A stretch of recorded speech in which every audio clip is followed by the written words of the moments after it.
Hey guys, it's Oluchi for Ways Breakfast. Thanks for always tuning in. Our research has shown that you're probably not subscribed to our channel. What are you waiting for? Make sure you hit that subscribe button below so you never miss out on our latest content and stay in the loop with all things Ways. If the channel grows, it means more great content for you guys. So hit that subscribe button now. Nigeria, by extension Africa, battles a growing youthful population and with little or no meaningful engagement leaves a ticking time bomb on our hands. We are a blessed continent with great wealth, both in people and material. Our focus on Ways remains driving conversations that affects us all. Topics in the news, social concerns, politics, leadership, governance, empowerment, resource management, conflict management, finance, SME sustainability, technological innovation, food security, health, education, brain drain, our well-being, citizenship, and much more. Our goal is to continuously drive these conversations, keep them burning at the table to effect a positive change both for our nation and continent. Ways, what are you saying, has a secret ingredient that completes the conversation every single episode, and that ingredient is you. Our past conversations shaped our yesterday. To shape our tomorrow, we must keep talking. So, I want to hear you. Be a part of our live conversations Mondays through Fridays. And let's all have our say. A thriving democracy depends on active civic engagement where citizens are informed, participate in governance, and hold leaders accountable. However, in Nigeria, many people remain disengaged due to misinformation, digital divides, and declining public trust. The rapid digital transformation has further reshaped how citizens interact with information, presenting both opportunities and challenges for civic engagement. It's another beautiful episode, a new week on your favorite primetime show, Ways. My name is Osayua Mesale, and today we'll delve into the role of media in bridging gaps in civic engagement. And I have with me Blessing Agbeetan. She will be my guest and she'll be joining me much later. But remember, Ways is all about you. You are the why in what are you saying. So be a part of the conversation every single day and add your voice to the discussion. You can also head on to our YouTube channel. It's at Official Upgrade TV. Hit that subscribe button, like, share, invite your families and friends to join the show right now. Now, when I open the phone lines, I'll really love to hear your thoughts on this topic, how you think the media is impacting civic engagement. And of course, as always, let's ponder on my quote for the day. It says, "A small group of thoughtful people could change the world. Indeed, it is the only thing that ever has." And this was from Margaret Reed. We'll delve into the conversation on media, the role of media, and how it can also just boost civic engagement, right? But much later. First, let me run off on a break. When I come back from that break, I want to let you in on my news interest for the day. Stay.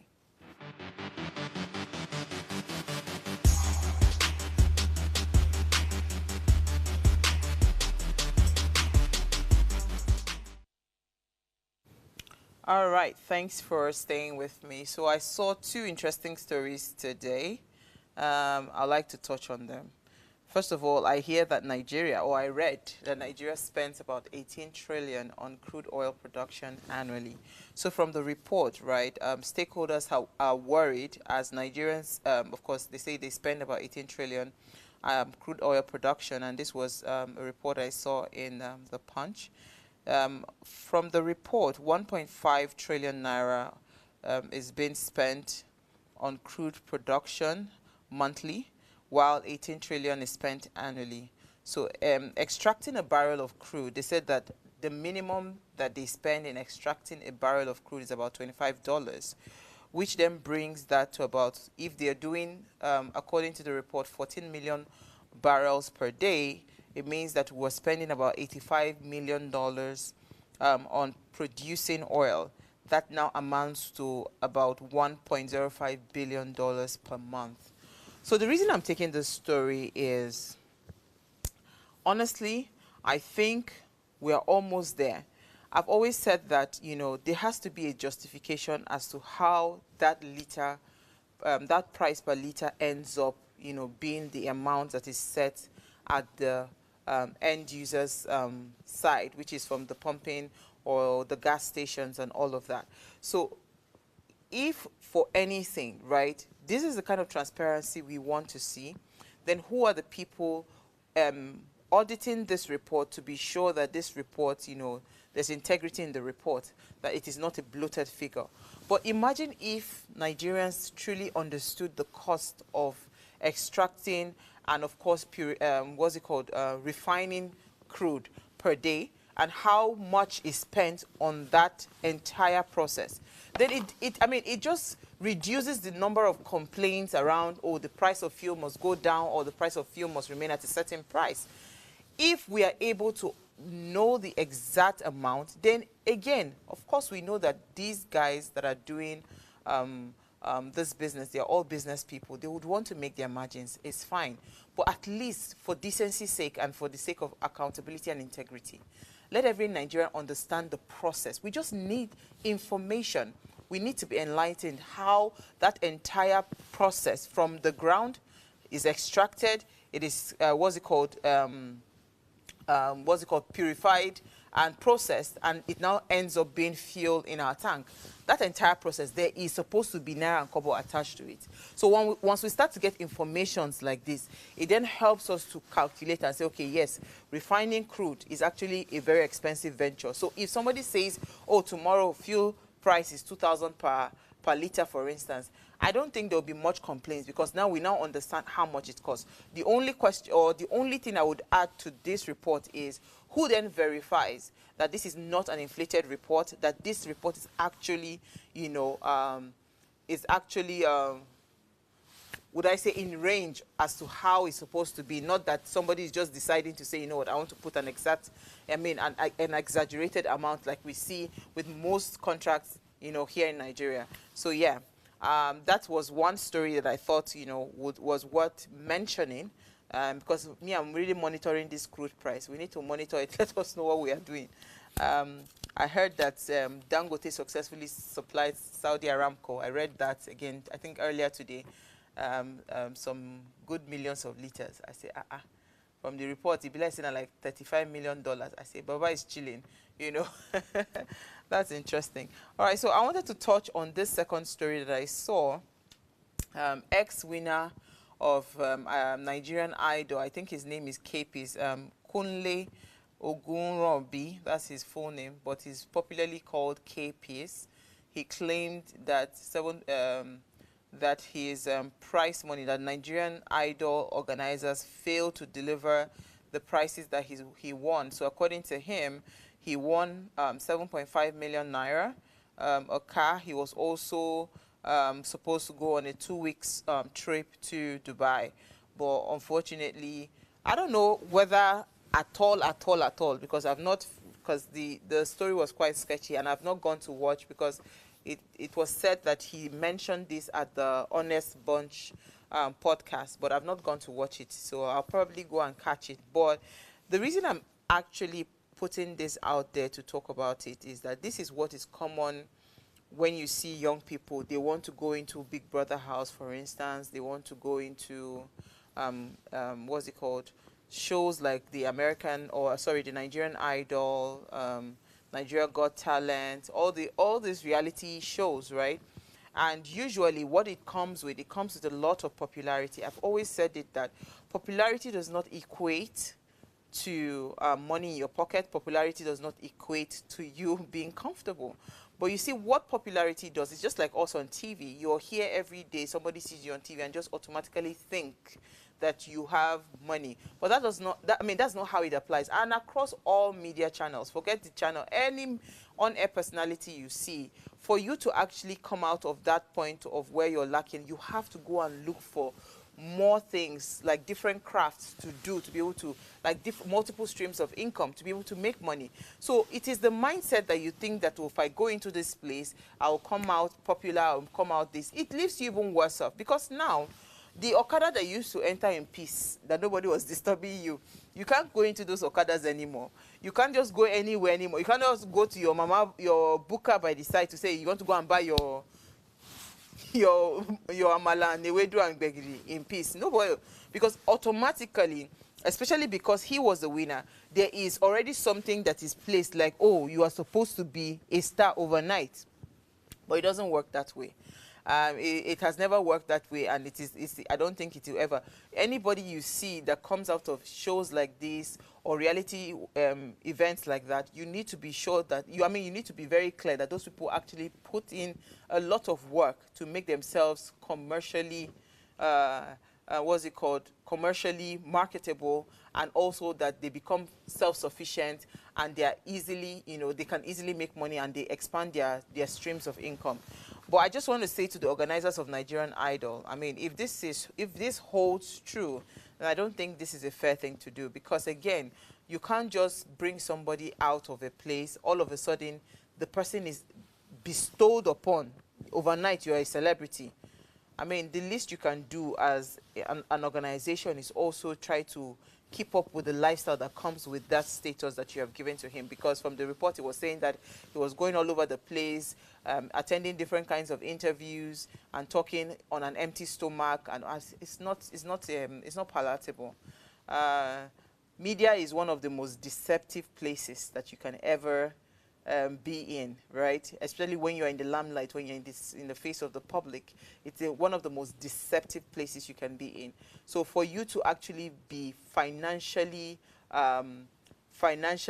stable or financially okay, you have to work beyond what people are seeing on TV. You have to do the work for you to earn decent income. So I just thought to mention that. So in case anybody wants to go for this reality, to think twice, because it's not all that glitters that's gold. All right, I'll go on a break now. When I come back, yes, we'll delve into the conversation for today. Stay with me.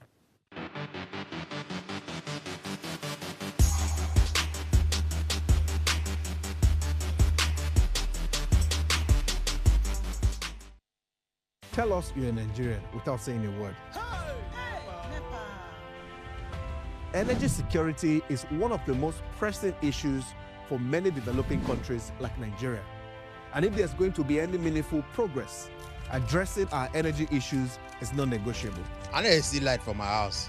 Make them do something. Band A is expensive. I literally have to turn off all my appliances just to reduce costs. We need light. Introducing the Energy Outlook, your go-to show for everything energy. Every week, we'll bring you the latest insights, innovation, and in-depth analysis of Nigeria's energy sector. From policy discussions to regulatory insights, we'll analyze the key decisions influencing growth and sustainability in the energy sector. We'll bring you the human stories behind the headlines, giving you a personal perspective on the broader energy challenges. Join me every Friday at 6 p.m. for the Energy Outlook, your guide to the future of energy, where energy means business.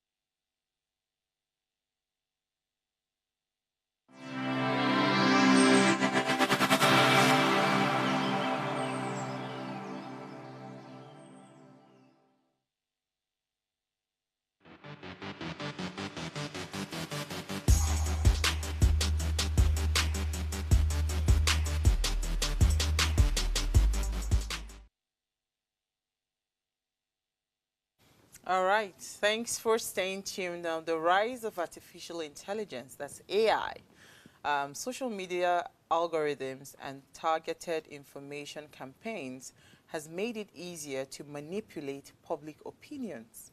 Now, at the same time, media platforms have the potential to bridge gaps by providing credible information, amplifying citizen voices, and fostering public discourse on governance issues.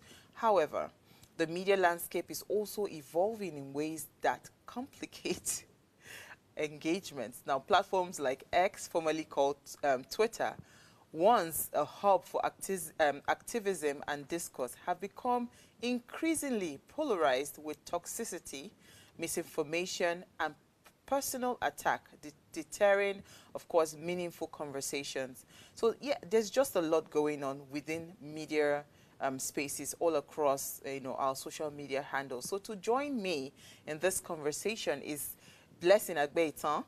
She is a broadcast journalist, and she's joining me via Zoom. Unfortunately, our video cannot be turned on, but yeah, she's there. Thank you so much for joining me, Blessing. Hi, good evening. It's nice to be here. Yes, so how are you doing? I'm very well, I must say. Aside from the cold, I'm battling with, but I'm good. No, not a Thank you problem. so much for having me on the Waste Show. We're happy to hear your voice, even though we would have loved to see your to see the face. Yeah. It's fine. It's Thank fine. you. All Yeah. right, so we're talking media and its role in civic engagement, right? Your overall assessment as a broadcast journalist, because I mean, let me tell you something. I keep telling anybody that cares to listen, if you do not pay attention to what the media is doing, then you're not ready. You are not ready for what is coming in the future. Because the truth is, literally, right, and not even now with artificial intelligence, where I can just take Blessing's face, I've already copied her voice, I can edit it, and the next thing, Blessing is doing something very, compromising, because that is what media has become. You can't even tell what is going on right now. People are just taking advantage of all the tools that are available, and they're just doing a lot. But in your assessment, Blessing, what do you think, or how do you think the role the media is playing? How do you think how effective is that role in civic engagement?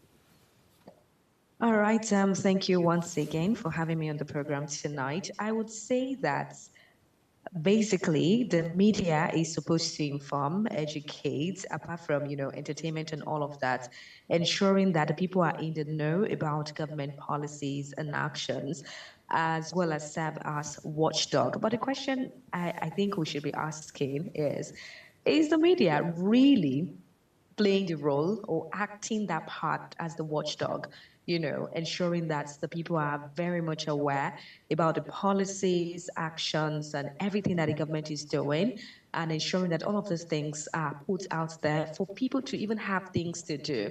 However, like what you said earlier, while you were doing the introduction to the program, talking about how the social media space has been polarized and how everything just goes there. I remember there was this particular conversation. I think it was the yacht conversation about this particular news that broke out one time that, it was said that, oh, the government set out a particular amount, set aside a particular amount to buy the yachts for the wife of the president, and this actually generated a lot of controversy on X, other social media platforms. Everybody has something to say.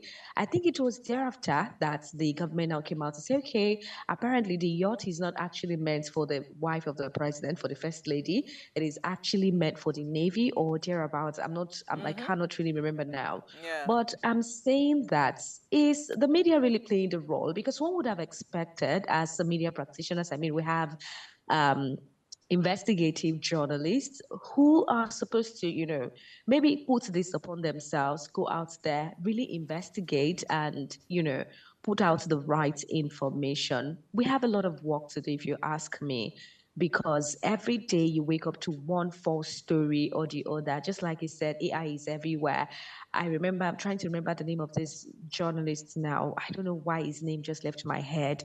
How a particular, betting company, cloned him and his voice, and then use it to advertise the betting company and all of that. I think it was thereafter he took actions and that particular advert was put down. So that's just to say that the AI is taking over, and there is and abuse of artificial intelligence personnel have to double up whatever it is that we're doing.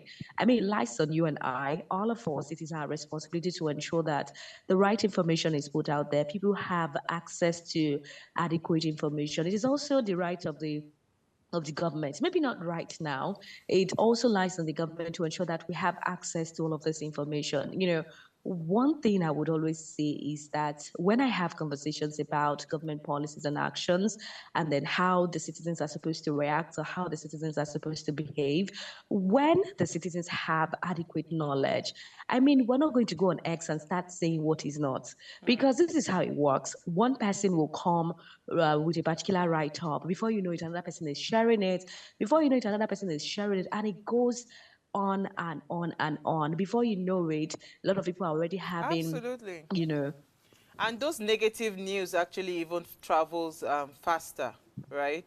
Yes, absolutely. I get you. Absolutely. The media is supposed to provide critical information on government policies, electoral reforms, civic engagement. And again, if we are intentional about media, we already have all the platforms, be it radio, TV, your papers, Newspaper. online websites, social media platforms. It's supposed to help keep the citizens updated, right? And, promote different kinds of local development. But we keep on seeing that it seems that gap is just there.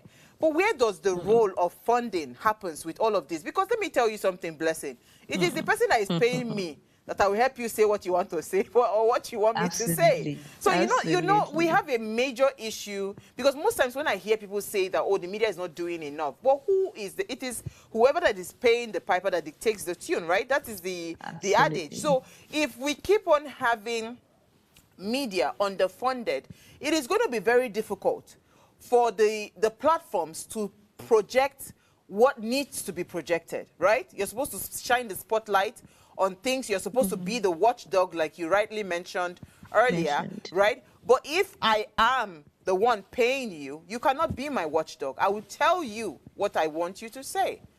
So how do we strike that balance?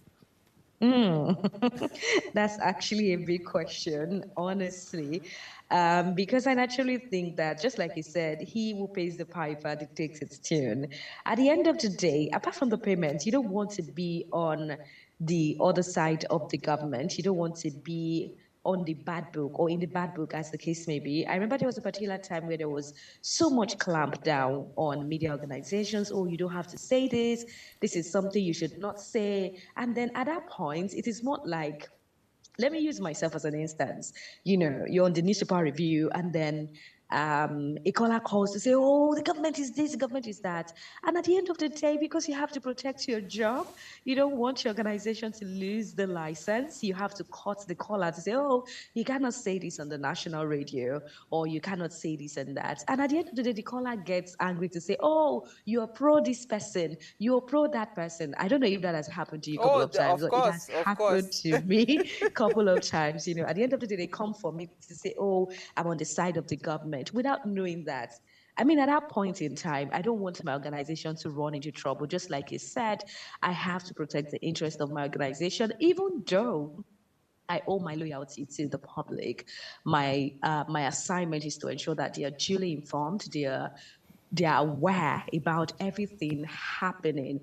But I also need to ensure that while delivering that assignment, I do not end up putting my organization in trouble. I mean, if the license is seized, at the end of the day, I don't have a job, because it means that the organization cannot broadcast any content or any material at that point in time, and that makes me jobless. So at the end of the day, while I understand the part that he will pays the piper dictates the tune, I think as broadcasters, as journalists, we still need to do our due diligence, right? In the process of ensuring that we are informing the public, we don't want to get on the bad side of the government, but we still need to do our assignment. Anyways, but I honestly, I can see the diplomacy there. But you see, thank God for social media. Because when you talk about amplifying citizens' voices, right, social media has given everybody the room to become investigative journalists, right? It I allows tell you. yes, it allows citizens to highlight the different things that are going on. I mean, a citizen can just go to any place, take a picture, and send it and, you know, post it on social media and say, see, my local government chairman has refused to fix the road. You know, it has really held public officials accountable. If you see movements like the NSAS, it gained a lot of momentum because, you know, social media was, you know, was really, really, you know, actively functioning. So how do you think to mitigate some of these things you just mentioned? Because again, for us in the mainstream media, we're supposed to be a bit restricted, but social media has given us, given the platform for people to just come out and really call out, especially non-performing leaders, right? So how do you think we can start to responsibly use social media platforms in, you know, bridging that gap? All right. Thank you once again. I think it is the duty of you and I to ensure that we continue to educate people on the right use of the social media. I mean, social media has brought about a lot of changes. Some people have been called out. They have done something to fix their local government. There was a particular time I had issues with the road in my environment. And because I'm a broadcast journalist, I cannot just take a picture and then post it and call out the governor at that point in time, right? But I know a couple of people have done it, and it has worked out. We have seen some of these government officials come up to do one or two things and make things better, right? But again, there is a need to use the social media in the right way. It is okay for us to use the social media or the different social media platforms to hold government accountable, to hold our leaders accountable. However, we need to teach our people where to draw the line. At the start of the program, you mentioned something about toxicity, right? And I also believe that apart from using the social media to, address some of those issues, call the attention of the government to the pain of the masses, I think I should even cite an example. I remember there was a particular time, the first time the tax levy was introduced, a lot of people came on social media and there were conversations about, oh, this is not right, not at this time, and all of that. And the government heard, even though the tax has been returned, I naturally think that the government heard and it was put on hold for a while.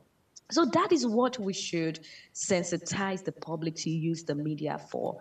What we cannot do on the mainstream platform, we should be able to use the social media to hold the government accountable. I mean, but we need to be diplomatic about it. We need to ensure that we are not building toxicity in the process. We need to ensure that we're not bullying people into silence.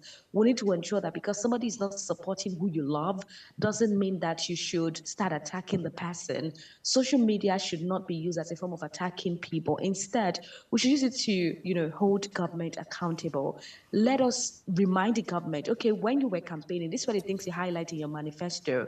How many of these things have you done? Hold your local government chairman accountable. Let them know that these were the promises they highlighted when they were campaigning and all of that. Have they been able to sort all of these things? Have they been able to, meet all of these needs that they said they were going to do? Or they are just going to come back in the next 4 years to give us 1 derica of rice, 1 derica of gari, No and good, yeah. let it go. Honestly. but Blessing, I love what you're saying.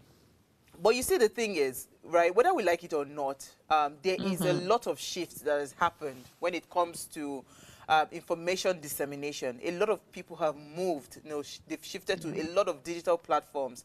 And it has really, really increased the access to information, But therein again lies some challenges, you understand, because now people are calling for some level of online censorship, because again, some people are also taking advantage of this digitalized world to manipulate data, and, just different things going on within the digital space. So what do you think we can do to help citizens understand the power in that digital platform that they are, they have this access to, and start to become a lot more ethical, right? And they have some level of literacy when it comes to using these digital platforms? Again, education, education, education. Sensitization, sensitization, sensitization. We're not going to stop talking about it, absolutely, because the moment we keep quiet, and then we just assume that, oh, it's the social media, people, everybody can say something, or everybody has a voice and all of that. I mean, things will go wrong, honestly. If social media lands in the hand of the wrong person, anything can happen. Just like you said, manipulation of data and all of that. So, So I so would do you say agree that, that it should be censored? Should we start to have some kind of hey, some kind of what's it called, rules around the usage of social media? honestly, yeah, I don't know. Okay, so honestly, in my opinion, I think that there's a need to sanitize the social media platforms or the social media space. Honestly, trust me, because so many people have different stories to tell. Apart from the fact that we can use it to say, oh, we want to Soros, okay, we want to do all of these things. Social media has caused some harm to some people. People have been bullied into silence. People are being, you know, have been victim of depression because somebody called them out or somebody said, oh, look at you, see the shape of your head, see the shape of your leg. Some people have lost their self-esteem. Some people cannot even say something, especially on X. Before you say why, somebody has said it's Z on your head and you're like, Kilagbe, what have I said? So I just naturally think, yes, the social media space should be sanitized. I'm not saying that people should not be allowed to use the social media at all, but I'm just saying that there should be a little bit of regulation here and there to help us, put people in check. Because if you allow people to continue to do things the way they like, honestly, there Okay, will be excesses. There will be a lot okay. of excesses. All right, so quickly before we go on a break, right? How do we manage misinformation and all this AI manipulation? So for instance, somebody forwards something to you, right? Especially with all these deep fake and all of the technology going on right now. So how do you fact check, Blessing? What is the way you would educate someone that, an information has just been passed to you? How would you fact check? How would you verify that news? So you also not be caught into that web of spreading fake news or narratives. Absolutely. So I'm just going to talk about myself and what I do. Maybe that would be able to answer your question. One thing is, I don't believe, oh, somebody said, oh, I saw this going on and it's the truth. So the first thing I do is, there are so many fact-checking tools that you can use to actually verify if what somebody is saying is true or not. I know that Premium Times has Dubawa, or Dubawa as the case may be, that you can use to fact-check stories that you have seen or you have read, and then it will tell you where this thing originated from. I know that during NSAS, a lot of information were released on social media, and a lot of people believed this information because so somebody said, oh, in this particular place, something is happening without even verifying when that happened. So for me, I think the first thing I do is when I see something, before I believe you, I will just lift that thing, take it on Google, paste it and see where is this happening, right? I mean, you would have seen related information. And then I'll check the year. Oh, when was this information released? What happened at this point in time? And like I said, I use some other fact checking tool to be sure that okay, this thing is not new, or this thing is old. This information has been on since. And I think that is what everybody should learn how to do. During COVID-19, there were so many misinformation. A lot of people, you just see forwarded, forwarded, forwarded, forwarded, forwarded. And then the question is, what are you doing as an individual to ensure that you're not also part of that train? Like you're not seeing an information and then you're just forwarding to other people. Have you done your due diligence to verify if what you're forwarding is actually correct? So what are you doing? Are you playing your part? Because at the end of the day, it requires collective effort. All of us have to come together to combat misinformation and disinformation. So play your part by ensuring that You whatever just make information sure you're you check. sharing, Yes, just check, fact check. That's the Okay, thing. so We there's have Dubawa, tools and I that use think Google and all of that. absolutely there's Dubawa, and I think there's Yeah, Africa Check, right? Those are, Africa check, yeah, absolutely, those are places absolutely. that you could go to just verify news, because there's just too many fake news out there. I wanted I us to tell you. touch quickly on rebuilding trust, but I think we would have to go on a very short break when we come back from that break, because again, there's a declining trust in traditional media, and this is also because they feel like traditional media is controlled by the people that are in power, so it's difficult for them to come out, with the news. So that's why a lot of trust is tilting towards online media. But let's go on a break. We'll continue the conversation. Stay with me.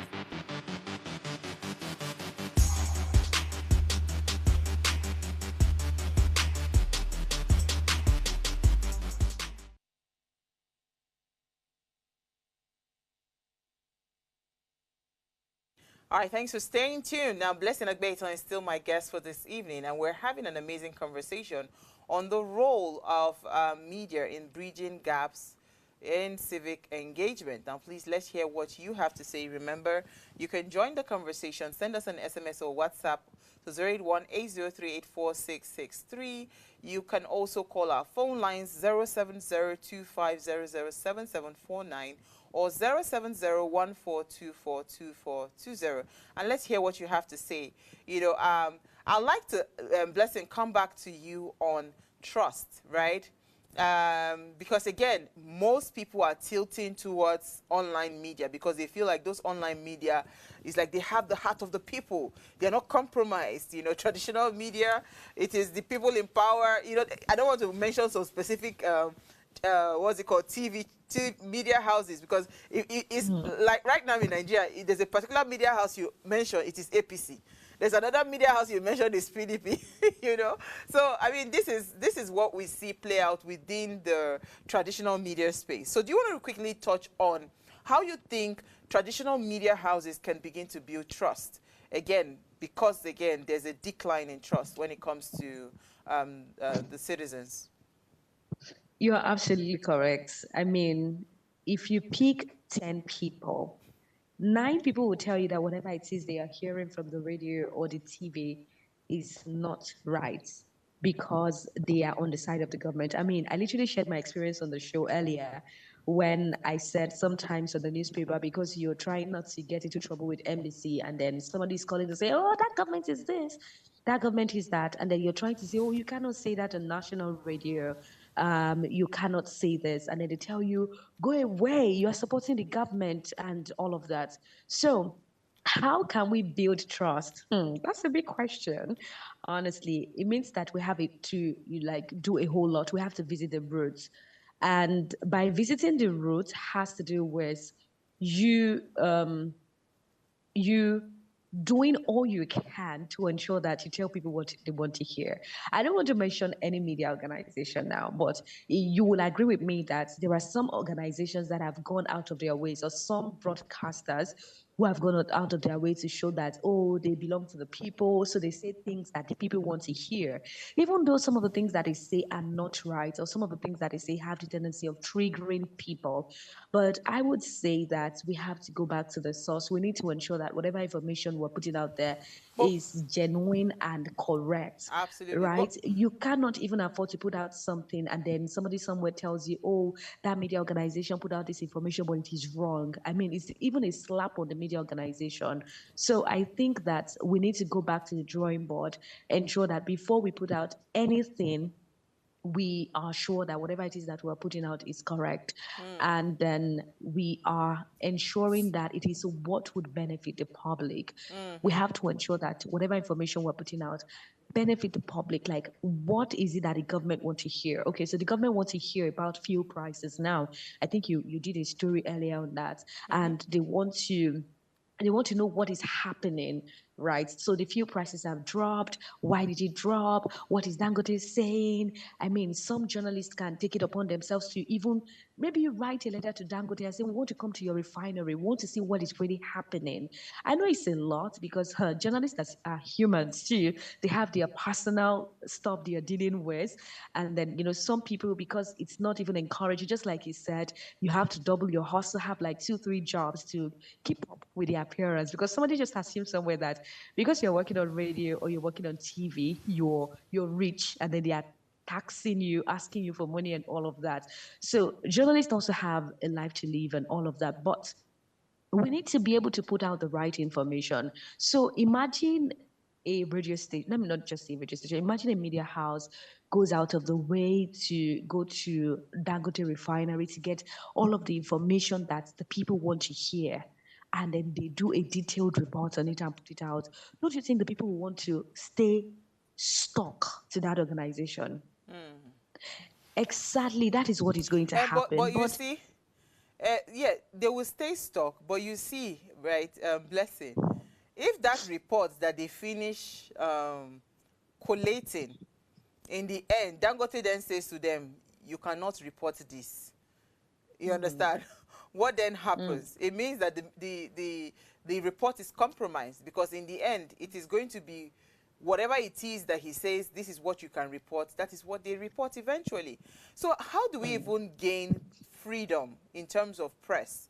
Because you see, it's not like sometimes these journalists don't go out of their way to go to do all the investigation. Some of them even face harassment, arrest, different kinds of restrictions, and all in the bid to just want to get, a report out, right? Because they want to report objectively.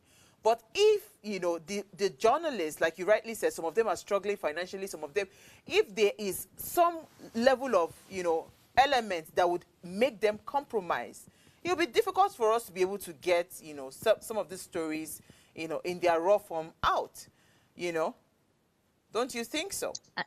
I absolutely agree with you. And that takes us back to he who pays the piper dictates its tune. Honestly, I don't know how best to explain this than to say that we need to have renewal of mind as journalists or as media personnel, because honestly, you would go to you go to a place like Dangote Refinery. I'm just using Dangote Refinery because that's what comes to mind now as an example. And then you have gone there to do a report and all of that, and you're going Dangote Refinery. I'm not saying this is what they do. I'm just using it as an example. You get a white envelope, as the case may be, and brown, then brown, you're please going. be specific. It's brown. I'm just trying to. I'm just trying to, dodge the corner. Right. And then you get a thank you for coming. And after getting it, you look at your salary. Maybe you're earning 50,000 or you're earning 100,000, and the 100,000 self is not balanced. Your organization is owing you like 3 months, 4 months. At the end of the day, you get thank you for coming of ₦1 million. You'll be like, whoa, whoa, whoa. Okay, maybe everybody should rest for now. Let me take care of myself. That's the most important thing. So, like you said, as much as we want to say we want to report what is right, media organizations need to do better as well. Everybody is involved. Everybody has a role to play. Media organizations should try as much as possible to pay their staff what they are due, treat them well. Because when you treat journalists well, you take care of their mental health, their physical health, you don't owe them, you pay them as and when due, you increase their payment as and when due without them, writing you, telling you, oh, I'm due, I've been working for you for 5 years. You give them a breathing space. Trust me, they will do their job without being compromised. I have a couple of friends working with international brands, and they will tell you they cannot go to any place and collect thank you for coming because they are well paid. And in that instance, they will do their due diligence to report everything that the people needs to know. So it goes down, it goes deep down. Media organizations have a role to play. The government also has a role to play. Agencies should not be used to stifle media organizations to say, oh, if you put this, you're not supposed to say this, you're not supposed to say that, because out of fear, so many media organizations would avoid some of these things because they don't want to fall into trouble. They don't want to, start going back and forth with the government or having to pay or having their licenses revoked and all of that. So everybody at the end of the day has a role to play. Media organizations, pay your staff well, ensure that they are well treated, put into consideration their mental and physical health. Government should do well to not get involved, not stifle media organizations. I mean, this is democracy, and then we shouldn't allow, because we're trying to ensure that the government is not hurt, then we are stifling media organization. The government also has a role to play. Then, as Absolutely. individuals, as journalists, do your best to ensure that you're objective, because you took up this job Well, because you love it, right? I You hope want to inform the public. well, You I hope want to educate the public. I Yeah. hope so. I hope so. I hope so. But quickly, Blessing. Now you touched on a little bit of information. So, how easy are media organizations? How easy are they able to access information from government official? Like, because you see, some of the times why we have some of these issues, right, is because there is no access to reliable information. You know, I remember several times, every time I watch a news and the man will say, I cannot give out so much information at the moment, that thing irks me. I'm wondering, are you not supposed to be the person that's supposed to be the spokesperson of this, this place? So why are you saying you can't? Because you have to always want to, first of all, get clearance to be able to say certain things. So, I mean, so how easy is it for media organizations to be able to access information, especially from reliable sources? Is it an easy thing in your own experience over the years as a journalist? Honestly, if you ask me, I would say that it is not easy. Trust me, it is not. You have a particular program you want to do, and then you're reaching out to government MDAs. You're writing to their staff, and then they are telling you, "Oh, I cannot grant the interview. I have to get clearance from my bosses." Just like you said, by the time you reach out to them over and over and over, and then they are not forthcoming, you as a journalist, you're going to get tired, and then you just have to leave them. You let them be. So as a result of that, even journalists have access to quality information, because it is what you have that you're definitely going to give out. So as much as there is Freedom of Information Act that states that it is important for journalists, and not just journalists now, for everyone to have access to public information, right? I don't think it is well. I'm looking for the right word now. I don't think it is being implemented, because you're going to reach out to somebody and then they tell you, maybe somebody, a civil servant, they tell you, oh, I cannot grant that interview because I am not allowed to speak. And then you're wondering, why are you not allowed to speak? Why can't you speak on this? I really want to know about the vaccination. I really want to know what you're doing with government funding. I really want to know what you're doing about budget. I really want to know what you're trying to do about the road, the money you collected, or the budget has been set aside, the budget has been allocated for electricity, or what is this band A about? What is this band B about? And then they tell you, I'm not allowed to, give all of this information. Then you're wondering what is really happening. So because the media houses or media organizations don't even have access to all of this information, that is why it is easy for misinformation to To thrive on spread, social yeah. media. If Absolutely. the people don't have access to accurate information, I mean, misinformation will thrive.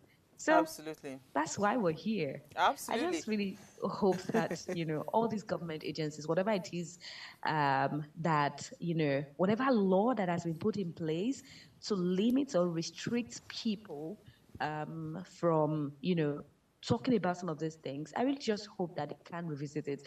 But it's just so sad that if you really want to hear from someone in the government, just wait your election period. Yeah, I was just going to say that, because every 4 years, they will be the one to to give you unsolicited And they want to information. tell you about what they've done. You will see, they will even be the one begging you, please, I want to come on your Come on, show. yes, come I and want to cover talk this. about this. Absolutely. All right, so I was just going to say that we had talked about, because as we're rounding up the conversation, I mean, we're having fun. The time is running very fast.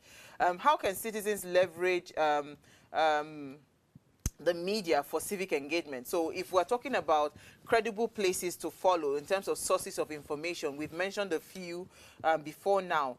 How do citizens engage in online advocacy, when it comes to using their media platforms to then encourage more people to be involved, and start to really, really be deliberate about civic engagements? Thank you very much once again. I would say join public discourse, right? When conversations are going on, join this conversation. Don't just, and then be, as citizens, be aware of the kind of conversations you join. What kind of conversation do you even pop into? Is it the kind of conversation where somebody somewhere just came up with a theory and then somebody somewhere is propagating this theory without giving you evidences of, okay, so this happened, it is written here, this is where you can find this. And I'm also going to say that ensure that you follow credible platforms. So when I say credible platforms, I'm saying mainstream media. I'm not saying that mainstream media cannot, I don't know if I can mention, I don't know if, I'm not saying that mainstream media cannot also make mistakes, because I mean, that's happened over the years where a media house will post something and then come back to apologize and say, oh, we're sorry, we said this, and then they take it down. Right, it has happened over the years. But I'm saying that I would rather consume an information that I'm seeing on a platform like Punch than something that I'm just seeing on social media randomly. Somebody is just posting something. So I'm just going to say that whatever it is you want to share or whatever it is you want to engage yourself in, ensure that it is coming from a credible media platform. And of course, as citizens, we need to play our part. When people are propagating fake news, do your diligence to counsel them. Right. If you have a friend who believes so much in sharing, sharing, just tell the friend, do you know that this is actually the right information? So if we take our time to also encourage people as individuals, to educate them on what it is and what it is not, I think it's going to also help us to, help people to participate. And I'm also going to say that a lot of people don't like to talk. I don't know if you've been in this situation where you go out for interview and then somebody say, hey, don't video me, I don't want to talk. People are afraid And now because they have also seen cases where they went to say something, even on X, they went to the person's house and picked the person and they threw the person in jail for 6 months. I mean, Nigerians are just, they're just worried for themselves. But I wanted to touch quickly because, time is running really fast. So, investigative journalism. Right? There's one investigative journalist that has been, putting a lot of fire in a lot of people's bum, David Hudain, right? Fisaya Shoyobo. and Fisayo as well. Now, you see these guys, right? When they bring out their reports, you always hear stories like, oh, the person was sponsored. Of course, somebody has to sponsor the investigation because it requires money. So why do we always keep, instead of focusing on the message that the person is trying to put out there in the public, we start to push up all this propaganda, that is being sponsored by opposition and all of that. Is it that our politicians and our leaders, they are not just open to criticism, or what exactly is the issue? Because the whole idea for media is to give different kinds of, angles to every conversation. So if your leadership is not going well, a journalist is supposed to tell you, okay, these are the areas you're not doing so well. These are the areas you're doing well. And I believe that when investigative journalists are at work, they are supposed to go and dig out all the things that is not visible to the human eye. But most times you always see these issues around people saying that, oh, they are being sponsored and all of that. It doesn't make any... So, but how do we start to focus on the message instead of the... would I call it the messenger? The messenger. Okay, so this is what I believe. I believe that sometimes when people who are being investigated, or people who are like the center of investigation, when they don't want something to thrive, some of the things they do is they plant people to say, oh, it's fake, it's not true. By the time one or two persons, go about with that information, it flies and all of that. So I'm just going to say that again, citizens, individuals, members of the public, it is important for us to have a mind of our own, right? I understand that sometimes we do all of these things because of some of the things that trickle down from the people in power, appointments, money, gifts, December bonus, all of those things that come in with you being loyal to all of these people. But you're doing yourself a whole lot of disservice because the question is, how long are they going to be there for you for? The moment they use you and they are going to discard you. It is not just in relationship that people use people and dump them. In this situation too, you can be used and dumped. When they want to use you for whatever objective they have, they give you a little bit of money, small money, and then tell you they sow this. It's just like when you want to sow a seed of discord among people. Absolutely. And then you start going from one person to another, you start saying it. Before you know it, it becomes a big deal. But at the end of the day, I'm just going to appeal to investigative journalists to try and not give up, even when all of these things come out, because there's a way it makes you feel. For somebody like Fisayo Shiyombo, who has gone to prison, who I think he went to Ikoyi prison to do an undercover, and that almost landed him in trouble. And there was another one he did with his custom person, I can't remember his name now, and that's landed him in big trouble and all of that. I'm just going to say that investigative journalists should try as much as possible not give up, regardless of the seed of discord that is being sown by the people they are, trying to expose their deeds and all of that. And I'm also going to say, as individuals, Nigeria is our own, and we cannot not just take care of our country and ensure that we're good ambassadors of Nigeria, because we have no place to go. See, if all of us travel, go Yankee, go anywhere, what's it going to come back to our home? Nigeria, and besides, they cannot home. accommodate all 200 million people now. We have to. Some of us will not go anywhere. But thank you so much, Blessing. I say this has been an amazing conversation. I hope you get well soon. Thank you. All right. Thank you so much for having me. Thank you. And I want to say that, honestly speaking, our leaders, right, you need to be open to criticism, because that's the role of the media. The media is supposed to help put you in check, right? So it's very important that we don't look at it all the time that these people they're just after dethroning you or whatever it is that they always say, the politicians.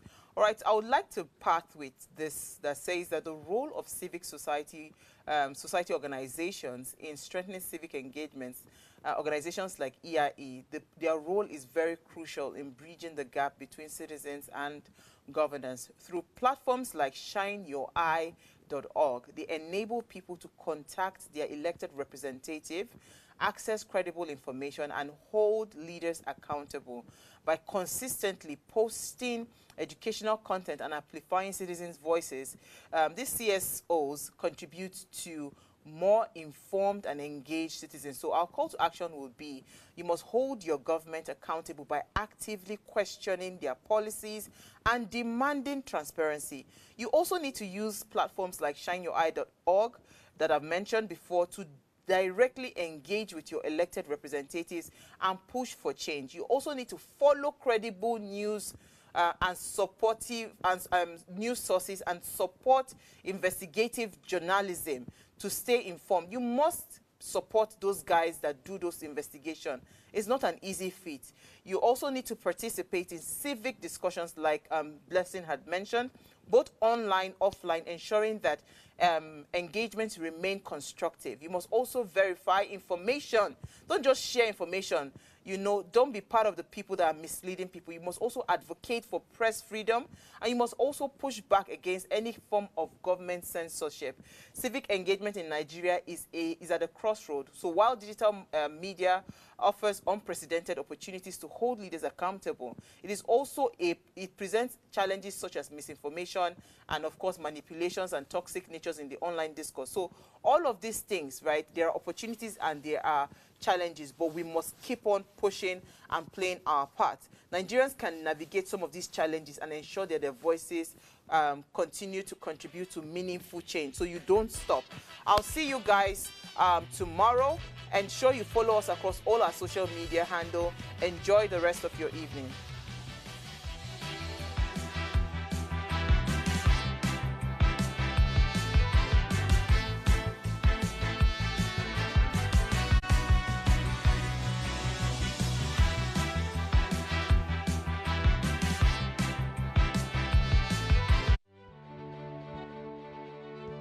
Nigeria, by extension Africa, battles a growing youthful population, and with little or no meaningful engagement, lives a ticking time bomb on our hands. We are a blessed continent with great wealth, both in people and material. Our focus on ways remains driving conversations that affects us all. Topics in the news, social concerns, politics, leadership, governance, empowerment, resource management, conflict management, finance, SME sustainability, technological innovation, food security, health, education, brain drain, our well-being, citizenship, and much more. Our goal is to continuously drive these conversations, keep them burning at the table to effect a positive change, both for our nation and continent. Ways, what are you saying, has a secret ingredient that completes the conversation every single episode, and that ingredient is you. Our past conversations shaped our yesterday. To shape our tomorrow, we must keep talking. So, I want to hear you. Be a part of our live conversations Mondays through Fridays. And let's all have our say.